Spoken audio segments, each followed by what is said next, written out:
और मैंने इसका टूर किया था सक्खर का, सिर्फ इसीलिए कि जो है मैं टेस्ट।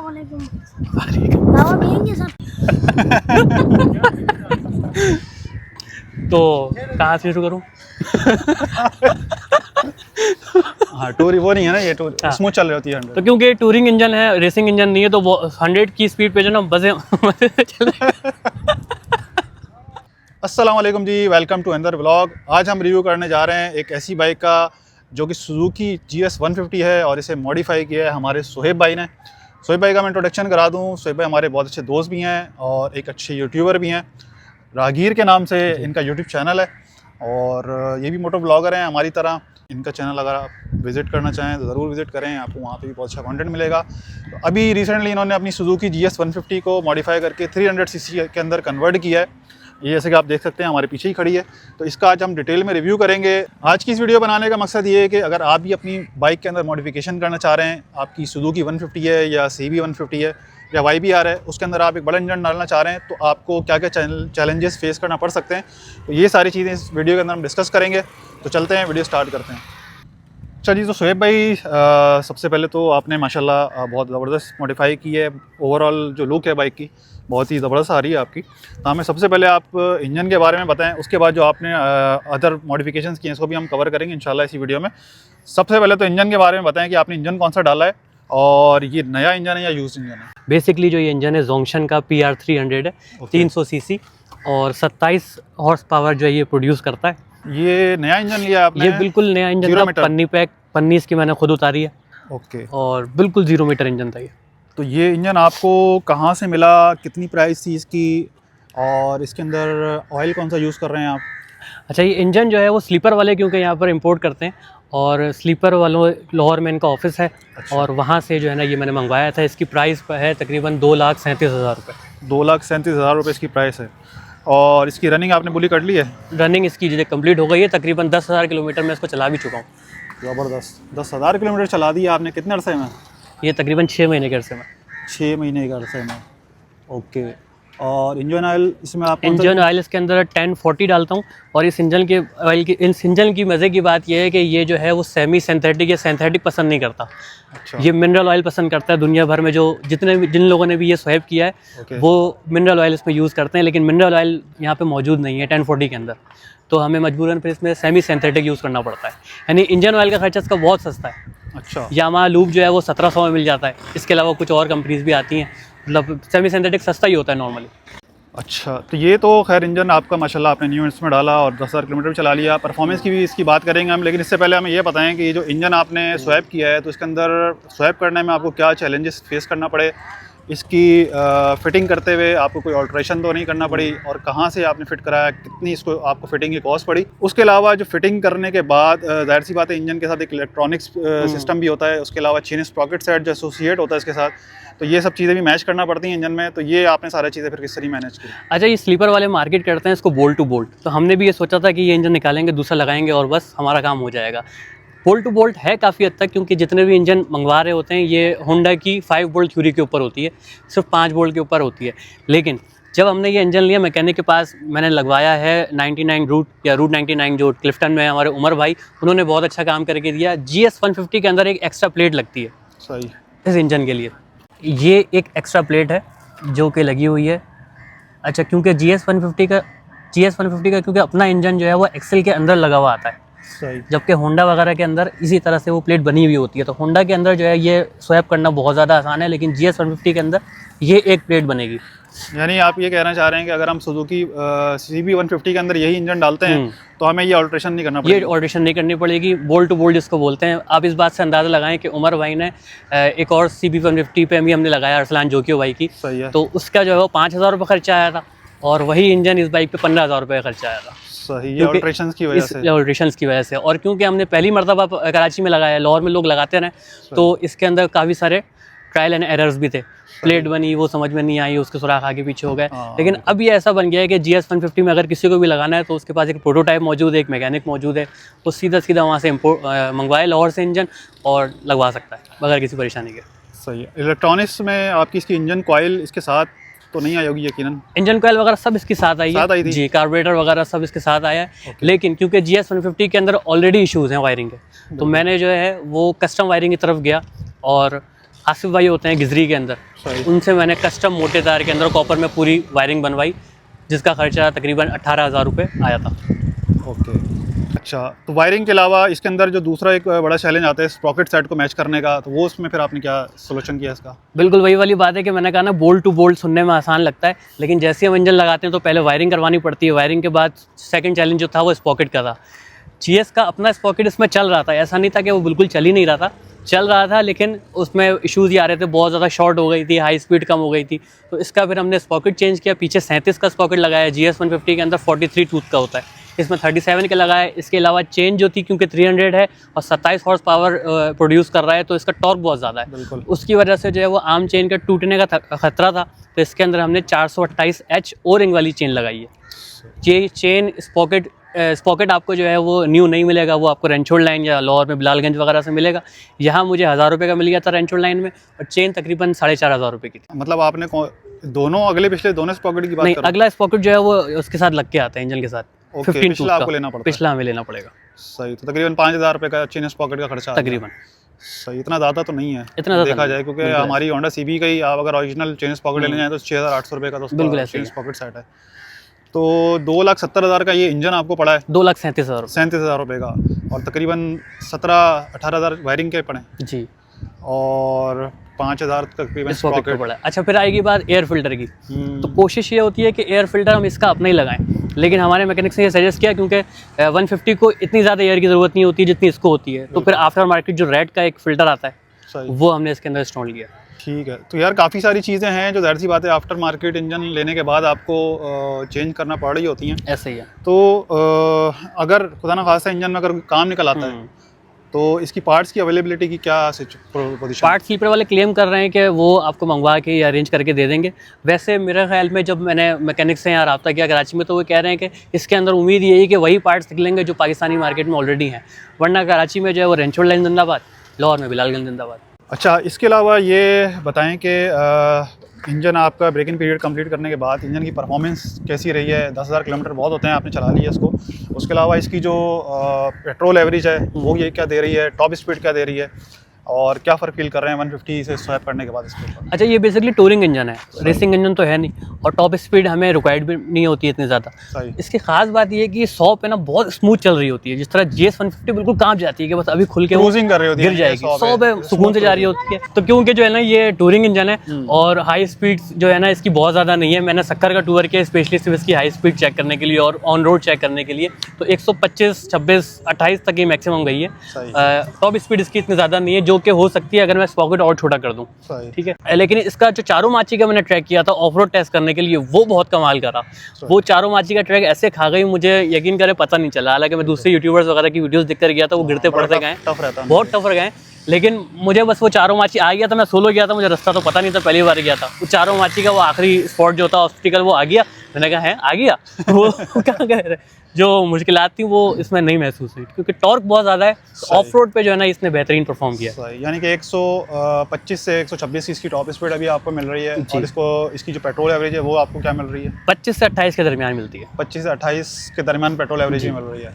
अच्छा, एक चीज़ और, इसके अंदर जो ज़ाहिर इंजन के साथ एक साइलेंसर भी लगा होता है हमारे, तो आपने इसका साइलेंसर भी चेंज किया है या साइलेंसर वही GS वाला लगा हुआ है? वही वाली बात है कि वो एयर फिल्टर हमने एयर फ्लो के लिए लिया कि वो अब एयर ले तो रहा है, उसने छोड़ना भी है। तो GS 150 का जो सिलेंसर है या YBR का है किसी भी बाइक में, वो उसी हिसाब से बना हुआ है कि उतनी एयर बाहर निकले होता है। बिल्कुल। तो इसके लिए फिर वही वाली बात है कि वो आपको रेंचोड लाइन या बिलालगंज से किसी अच्छी सुपर बाइक का जो है वो लेना पड़ेगा। मैंने जो है वो KTM का लिया हुआ है, क्लिप ऑन है, तो टूर्स पे क्योंकि जैसी बात है शोर नहीं चाहिए होता, तो KTM लगा लेता हूँ मैं। उसके अंदर बिल्कुल शोर नहीं होता, सुन हो जाती है बाइक। और वैसे शहर के लिए जब मज़े करने होते हैं, शोर चाहिए होता है, तो मैंने एक्रापोविक लगाया हुआ है। चलें, ठीक हो गया। तो जनाब ये कुछ डिटेल्स थी इंजन स्वैपिंग की। इनफैक्ट ये भी कोई सस्ता सोल्यूशन नहीं है, जैसे कि आपने देखा कि तकरीबन 2.5 से पौने 3 लाख रुपए इनके भी लग गए, और ज़ाहिर मगज़मारी भी कितनी करना पड़ी। ठीक है, अगर आप सुजुकी 150 के अंदर यही ट्रीटमेंट करना चाह रहे हैं, तो इनकी इस वीडियो से आपको एक हेल्प मिल जाएगी कि उसके अंदर आपको क्या क्या चीज़ें चेंज करनी है, आपको ज़्यादा ख्वारी नहीं करना पड़ेगी। लेकिन अगर आप एक ज़ीरो से शुरू करते हैं तो इंजन स्वैपिंग के अंदर, ऑल्ट्रेशन के अंदर ये चीज़ें आपको फेस करना पड़ती हैं, एक चैलेंज होता है। क्योंकि हमारे यहाँ ज़ाहिर है पाकिस्तानी मार्केट के अंदर जो जिस हिसाब से बाइक्स की प्राइस दिन ब दिन बढ़ती जा रही हैं, तो वो एक 150 सीसी कैटेगरी की बाइक भी जो है बहुत से लोगों की पहुंच से दूर है। तो एक ख्वाब बन चुका है कि यार एक 150 सीसी कैटेगरी की एक बाइक ख़रीद लें, क्योंकि CB 150 5 लाख पे पहुंची हुई है और GR 150 6.5 लाख पे पहुंची हुई है। तो 250 सीसी तो समझे आप 10 लाख सोचना भी जो है ना एक है। आम बंदे के लिए मुश्किल है। सैलरीड पर्सन बंदे के लिए एक 250 सीसी बाइक लेना ख्वाब जैसा ही है।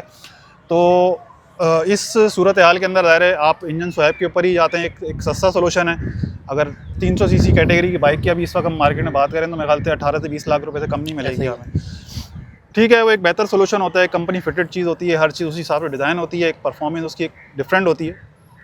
लेकिन एक सस्ता सोल्यूशन देखा जाए तो ये बेस्ट है। आप अपने जो आपके पास ऑलरेडी 150 सीसी कैटेगरी जो भी बाइक है, चाहे CB हो, चाहे आपके पास GS 150 हो, इवन YBR भी हो, तो उसके अंदर आप 250-300 सीसी के इंजन डाल के उसको इस तरीके से स्वैप कर सकते हैं और उसके मज़े ले सकते हैं। लेकिन कहीं ना कहीं आपको कॉम्प्रोमाइज़ ज़रूर करना पड़ेगा उसके अंदर। अच्छा, बाकी इसके अंदर मैं एक बात ऐड करना चाहूँगा कि देखें, इसका कंपैरिजन जो है ना वो हमारी GS 150 से है, यानी 150 कैटेगरी की जितनी भी बाइक्स है, ये इसका कंपैरिजन उसके साथ है। अगर आप सोच रहे हैं कि ये इंजन लगा के बेनेली के 250 के साथ जो है ना वो बिल्कुल उसके कांटे के साथ मिला के चलूँगा, तो ऐसा नहीं है। इसका कंपैरिजन सिर्फ 150 कैटेगरी जो है ना उसके साथ है। अच्छा, दूसरी बात, अगर मैं एक सैलरीड पर्सन हूँ, जैसे मेरा जो केस था, मेरे पास GS 150 थी, मेरी बॉडी तैयार थी, मैंने इंजन में 2 बार कम करवा चुका उसका, वो बन गए ही नहीं थे। 2014 का ये मॉडल था। तो अब मेरे पास ये ऑप्शन था, या तो मैं GS 150 लूँ 0 मीटर, जो कि मुझे पसंद नहीं है उसका शेप। ज़्यादातर लोगों को उसका शेप नहीं पसंद, तो वो लोग मॉडिफाई करते हैं फिर सारे। अब मेरी सारी मॉडिफिकेशन हुई हुई थी, तो मैं इस तरफ गया कि यार 3-3.5 लाख के अंदर 0 मीटर इंजन, 0 मीटर बाइक, ये GS 150 से अगर हम कंपैरिजन करें, मेरी मतलब की बॉडी और मेरे मतलब का इंजन, और उससे ज़्यादा पावर में मिल जाएगा। बिल्कुल सही कह रहे हैं। ज़ाहिर है आपकी बॉडी, आपकी जो बाइक है ऑलमोस्ट अपनी लाइफ पूरी कर चुकी है। ऐसा ही है। तो आपको 2 ही ऑप्शन थे, या तो आप बाइक दूसरी लें 150 सीसी कैटेगरी की, ज़ाहिर है प्राइस रेंज 3-3.5 लाख रुपए वही मिलती है, या फिर इसी बाइक को थोड़ा कस्टमाइज करके और ऑल्टर करके थोड़ा सा इसको इसी का इंजन पावर बढ़ा लें। ऐसा ही है। तो मेरे ख्याल से ये ज़्यादा अच्छा ऑप्शन आपने चूज़ किया। अगर 10 लाख रुपए हैं आपके पास, फिर ये करना बेवकूफ़ी है आपके लिए। बिल्कुल। फिर आप जो है वो प्रॉपर जिसके अपसाइड डाउन शॉक्स मिल जाते हैं उसके अंदर, फिर EFI मिल जाता है, बहुत सारी चीज़ें ऐसी हैं जो कंपनी के साथ आती हैं। इंजीनियर्स बैठे हुए हैं, जाहिर सी बात है, वो उसी तरह से डिज़ाइन करते हैं। अगर पैसे नहीं है तो फिर ये फिर ये सोल्यूशन है। बिल्कुल ज़ाहिर है, ये तो बजट नहीं होता जब भी आप इस तरफ जाते हैं। अच्छा, मैं ये भी देख रहा हूँ कि बाइक में आपने जो है वो टायर भी चेंज किए हैं इसके अंदर। टायर कौन सी कंपनी के लगाए हैं? टायर और रिम वगैरह ये सब चीज़ें। रिम जो है पिछला होंडा डिलक्स का लगा हुआ है। अच्छा, पिछला रिम होंडा डिलक्स का लगाया हुआ है, सही है। ये भी इतनी मुश्किल आसानी से मिलता नहीं है डिलक्स का रिम। ये आसानी से नहीं मिलता है, सही है। इसको भी जो है वो ढूंढना एक चैलेंज है। 4.18। ओके, और टिम्सन के दोनों टायर डले हैं? दोनों टिम्सन के डले हुए हैं। 4.6018 पिछला टायर डला हुआ है, टिम्सन का डिलक्स के रिम के ऊपर, स्पोक रिम के ऊपर, और आगे भी टिम्सन का टायर डला हुआ है 3.0018। सही, ऑफ रोड पैटर्न वाले डले हैं दोनों टिम्सन के।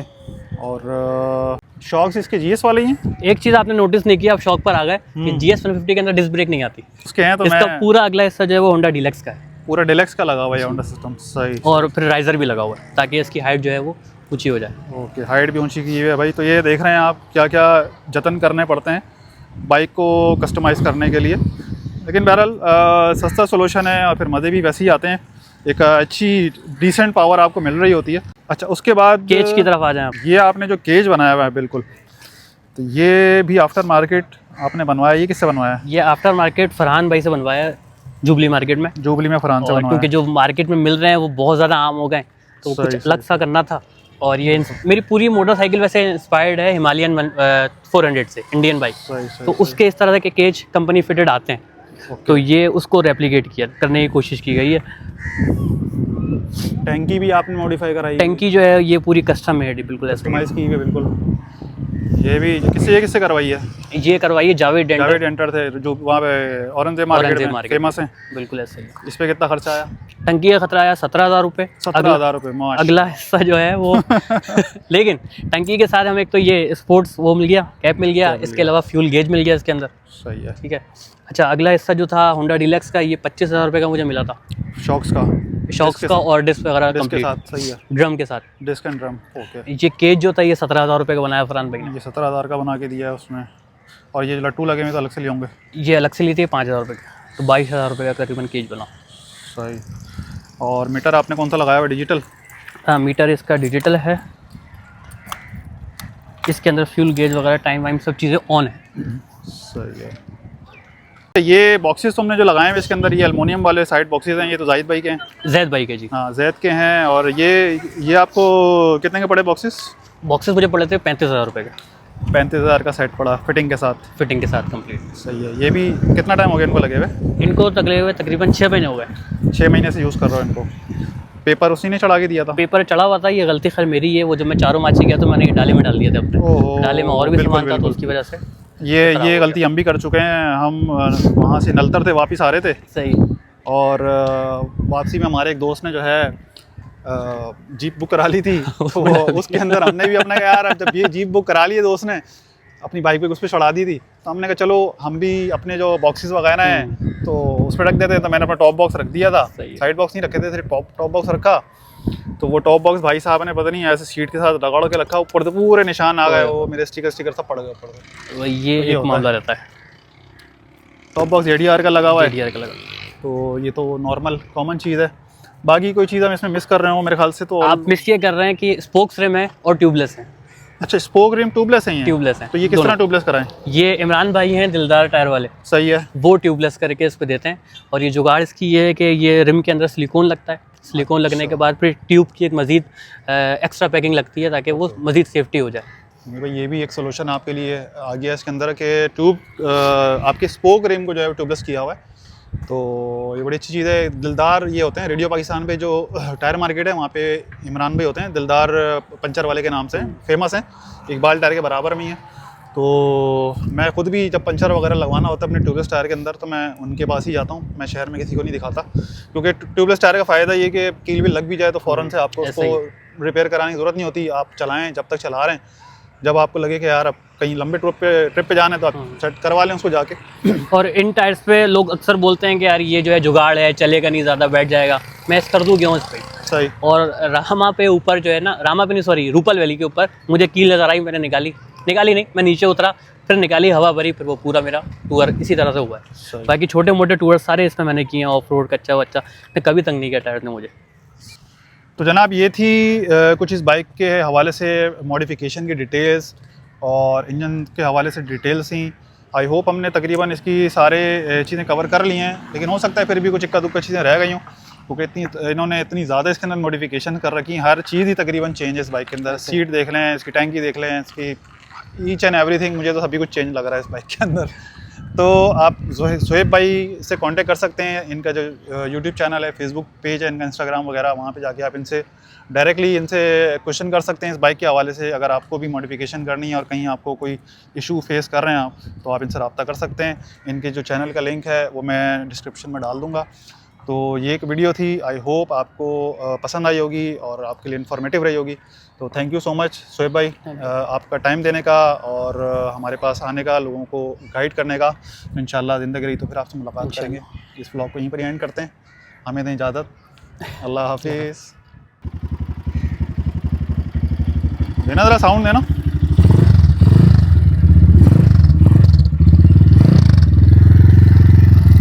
ये अकरम ऑबिश किया है साउंड।